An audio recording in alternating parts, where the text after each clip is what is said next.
Hello সবাইকে। তো এটা একটা ফুল, দেখো আমি নাম ঠিক জানি না, তো আমাদের বাগানে হয়েছিল।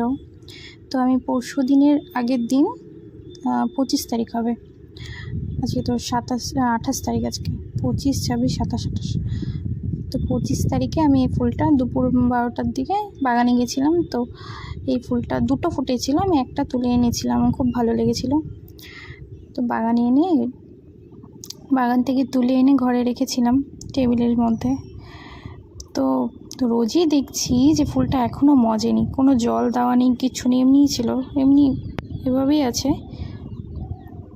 কিন্তু ফুলটা ওইভাবেই আছে, এখনও মজেনি। তো আমিও দেখে অবাক হয়ে গেলাম যে সব ফুল তো মজেই যায়, একদিনও থাকে না। এমনও ফুল আছে যে কিছুক্ষণ বাদে মজে যায়, বা কিছু কিছু ফুল একদিন থাকে। জল দিয়ে থাকলে জানি যে অনেকক্ষণ থাকে, কিন্তু ওটা জল দেওয়াই ছিল না, এমনি টেবিলের মধ্যে আমি রেখে দিয়েছিলাম। তো এখন দেখছি আজকে হচ্ছে 28 তারিখ, এখনও ফুলটা সেমই আছে, না মজেছে না কিছু। তো এই ফুলটার নাম তো আমি জানি না, তো কারা কারা জানো কমেন্ট করো। টাটা।